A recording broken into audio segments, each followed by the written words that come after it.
This is a roll of 1969, nice, expired Ilford HP3. Yes, HP3 as in 2 generations before the glory of HP5 that we all love to use. This roll has been around for quite a while, and looking back it survived things like Nixon, the Troubles, the invention of the home computer, let alone the internet, and several decades of being forgotten in the random knick-knack shop that I actually found it in. But now we need to find out if there's any life left in it. So to shoot this film I'm going to be using the FM3A because it's a glorious camera to use, but also because it's a manual winding camera. I don't want to risk putting this in something like the F6, which is heavily motorized, because it might just rip the film to shreds given that it is very old and quite possibly very brittle. But before all that, we got to get the film into the camera.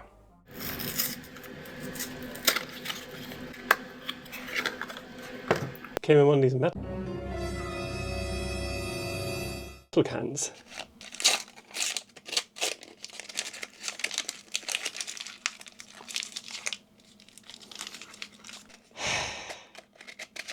Well, that was very stupid. It says open in darkroom. I think I just destroyed the HP3. I think you're supposed to load this into reusable cans. Well, I do have a reusable can, but I don't think I'm going to load the HP3 anymore because I just opened down the light and blasted it, and it's probably cooked. Good thing I still have the HPS, which is also a refill, so I should try using this instead. So I have this loaded with its weirdly long leader. I actually used the bulk loader, so I took the refill out, put it in the bulk loader, and then loaded it into a normal film can.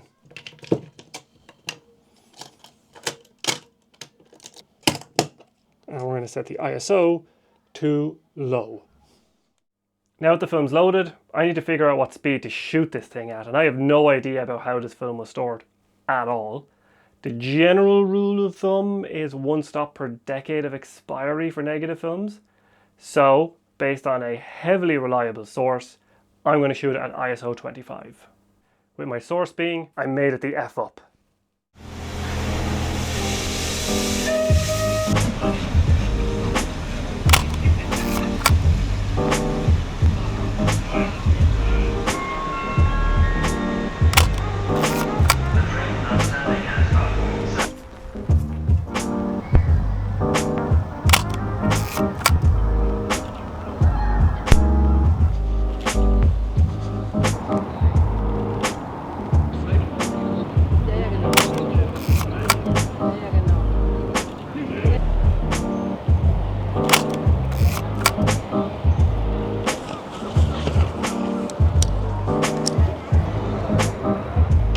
There we go.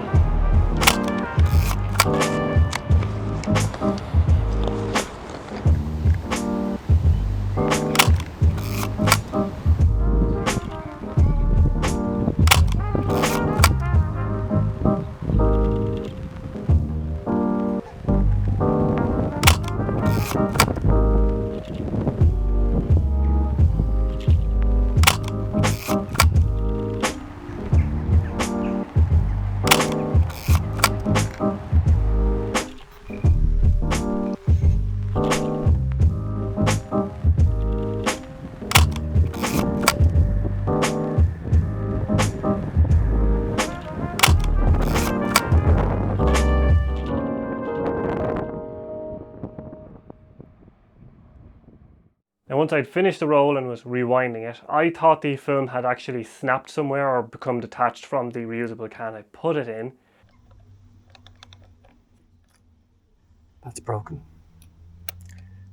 I'm going to open this in the dark. Yay. But it turns out none of that had happened. It actually worked perfectly. And when I opened the camera in the dark, it had all been rewound into the canister, so crisis averted. But now we got to develop the film. So we have our FM3A with our stuck film, so we need to get that onto this tank. Unfortunately, you can't be around for that because darkroom stuff.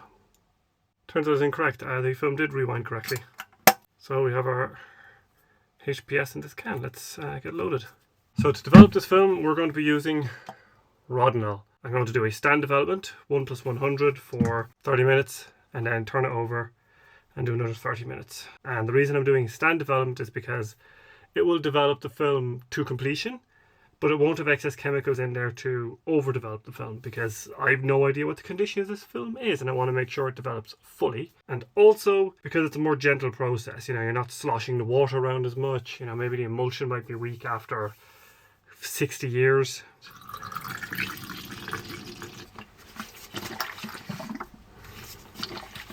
Then knock off any air bubbles, and now we wait for half an hour.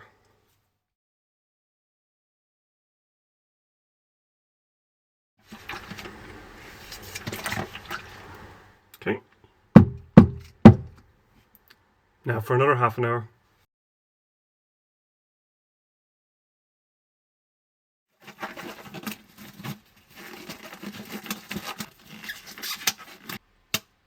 Are you ready, kids? Fix and stop bath. Use stop bath. A lot of people don't use stop bath. I do, because you don't need to put it in there for a minute. The reaction's pretty much instantaneous anyway. And for the fixer.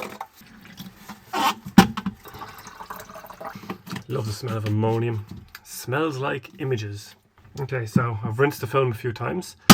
It's enough to see if there's images on it. It is hilariously fogged, but there are images. Yes, the film actually worked. Holy crap, it actually worked. Okay, it worked. So put it on the reel, time to finish washing. Why use photo flow when you want your film to dry well? I can confirm there are images. So if we look at the final images and the negatives, we can see that it is very heavily fogged. The grain is completely out of control on this old film, but it turned out a lot better than I expected because I actually got some images out of it.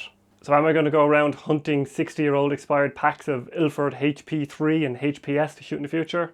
Obviously not, because that'd be hilariously impractical, and these are the only rolls I've ever seen of them, ever, anywhere, even online. But it was a fun experiment to play around with film that's expired, and I got to make a YouTube video of it, which is the most important thing. So anyway, that's the video. See you next time.